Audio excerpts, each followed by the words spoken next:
Technology and visual adaptation. That's a heck of a mouthful. I like to rephrase it as, will looking at your computer make you go blind? I think all of you grew up with your mom saying, hey, don't sit so close to the TV set, you're going to go blind. And now what do we do all day? We sit there right in front of what essentially is a TV set, and we're subjecting ourselves to that same thing that our mom warned us about. So is there any truth to what our mom was saying? We'll answer that question tonight. We'll find out. First thing, before we go into it, I do want to talk about something that's amazing to me, which is the human body. The human body and the way it adapts. Shake a leg, I don't know where you went. I would love to see what your fingers look like. That was incredible. Because our body adapts to all sorts of different things. Our environment, the things we put into our body, the actions that we do over and over and over again. And one particular thing that it adapts to is irritation. Okay, we're out in the sun today. Some of us might have got a little sunburn, and that's your body telling you that it doesn't like those UV rays. If you stay out in the sun a long time for, weeks, months, you get a real nice deep dark tan. That protects you from the sun. That melanin does. Same thing, any ladies out there wear shoes that are a little too small? No one ever does. You get a blister, right? That tells you you shouldn't be wearing those shoes. But over time, that develops into a callus. Our body adapts to those irritations. And short term, typically pain. Long term, something physically happens. Well, good. I want to show you a couple. These images are a little startling. I'm just warning you ahead of time. Some of these are major body adaptations. I love these. These are the long neck tribe, the Karen tribe down in Thailand. Constant irritation. The weight pushes down the collarbone, reshapes the rib cage. That's a major adaptation. How about this?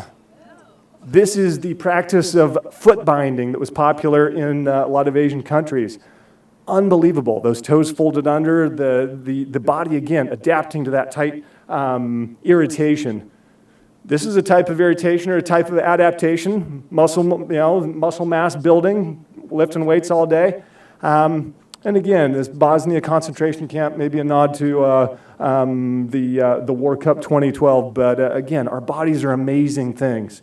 Let me talk for a minute about a particular organ of our body that, of course, I've got a natural interest in, but the eye. And aside from the brain, got to put the footnote in there, the eye is the most complex organ in the human body, with over 6 million moving parts in the eye.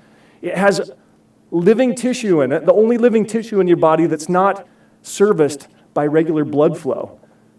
The liquid inside your eye, that's refreshed every 100 minutes.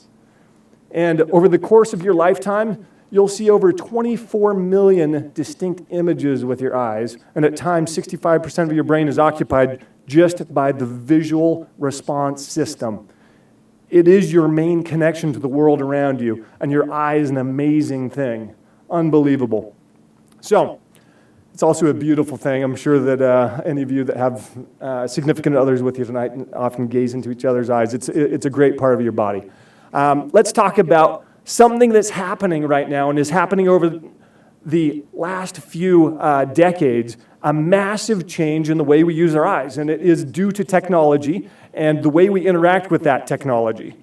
Great invention of we've got a great Mac sitting over there, and that's about, 20 years, 25 years old. The VDT, Visual Display Terminal, that's a relatively new occurrence, last 30 years or so. But the amount of time in front of the computer is going up exponentially. Over the last 10 years, internet use has gone from an average internet user, going a half an hour a day to over 6 hours a day. You've got, just from sheer numbers, 4 billion cell phones in circulation in the world right now. Text messaging is the most prevalent form of communication, with more text messages being sent in a day than there are people in the world. And this is a technology that was invented it's about 15 years ago. First text message was sent in 1993. And we're seeing schools right here in California that are abandoning written textbooks and switching over to ebooks because they're cheaper, they're easier to update, and they can be animated.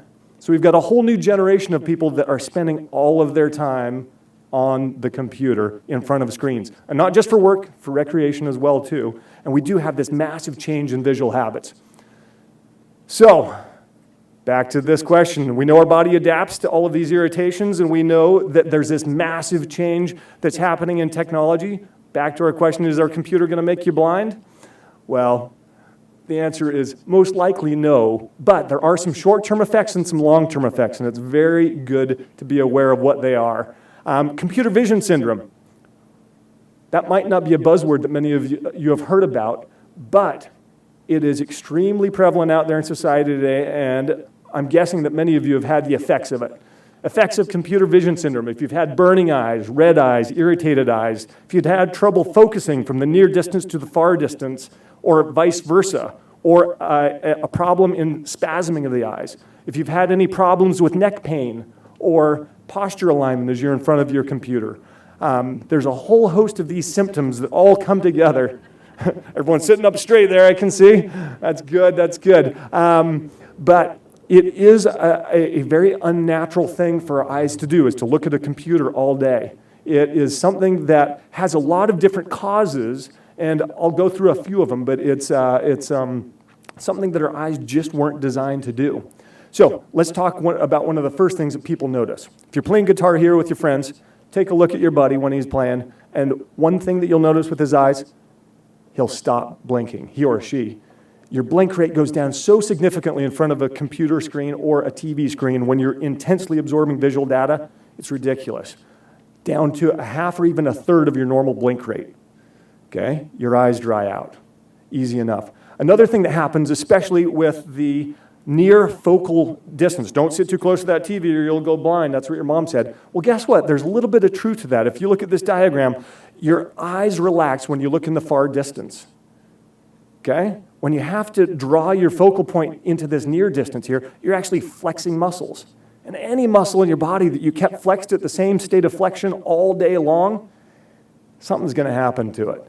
So we'll talk more about that later. There's another thing that we heard a talk about, the problem with the compression of audio. Our ears are being less sensitized to full range of audio. Same thing with light sources.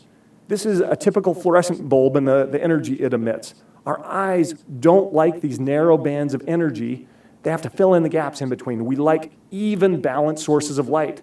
And so between the fluorescent lights over your head in the office and then most of these TVs, including these TVs and your LCD screens that are fluorescent backlit, you're not seeing full spectrum light and you're struggling to fill in all of the gaps in that spectrum.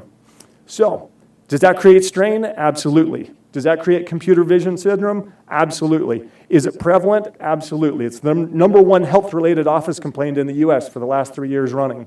The American Optometric Association estimates that 80% of people that are on the computer more than 3 hours a day suffer some form of computer vision syndrome. And I saw a lot of you guys nodding your heads when I listed off those symptoms.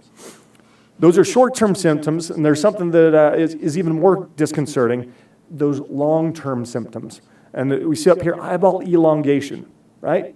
You flex a muscle, you do something if you're a weightlifter, you get those big muscles. Well, if you're flexing your eyes all day long, there's something that happens. And your eye reshapes itself to see in that near distance more easily. That is environmentally induced myopia. And it's becoming extremely prevalent. We just saw a great article where some researchers did some statistical analysis over the last 35 years, what's happened with this environmentally induced myopia. It shot up over 40% over the last 30 years.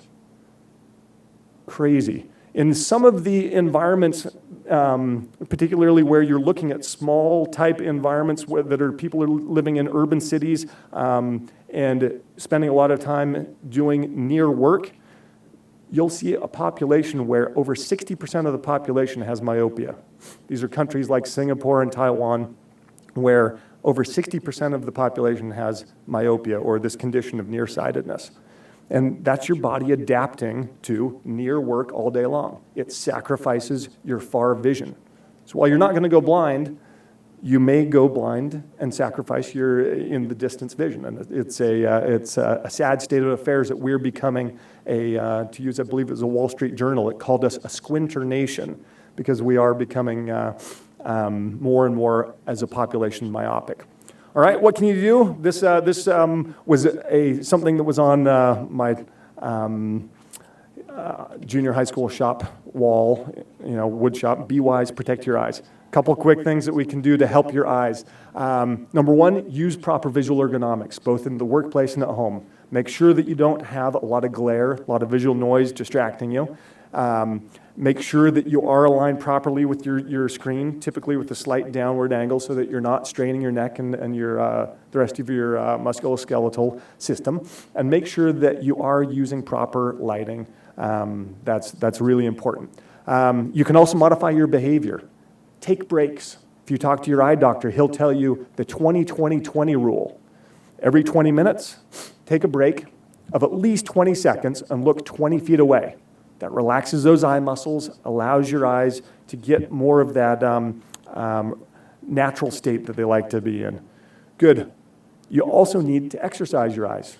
There are a wide range, and again, if you want to talk to your eye doctor, get on some of the visual ergonomic sites. You can actually cure or increase the decreased myopic conditions by doing eye exercises, and it's very, very beneficial, and it's very successful. And the last thing I want to talk about is eyewear.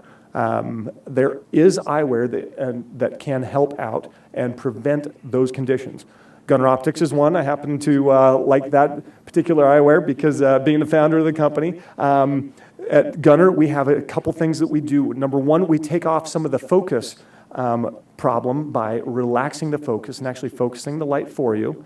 And a lot of types of eyewear, reading glasses included, will do that. But at Gunnar, we have something unique. It's highly wrapped. It sits very close to your face and creates a microclimate around your eyes. We talked about the fact that your eyes dry out because you stop blinking. There's an actual graph of someone wearing Gunnars that you can see. The blue line is the relative humidity of inside the eye pocket, whereas the red line is outside the eye pocket, and you're actually trapping humidity in.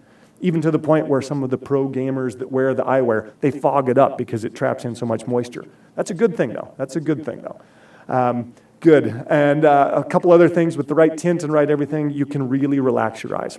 Just wanted to put this last image up here. If any of you saw the critically acclaimed movie Wall-E, which is a kid's movie, but also had a fantastic message about too much technology and what it can do for you. This was the captain of the spaceship. And in the future there, they had evolved to the point, their bodies had adapted to the point where they had lost the musculature and things in their legs and whatnot. The one thing I noticed that they didn't put on this guy was the fact that he could actually see in the far distance. So it's my hope that everyone will take care of their eyes. It's an important thing. And like I said, there are ways to keep your eyes healthy. Thank you very much. And again, thanks to our host, Mitch. Great night to all.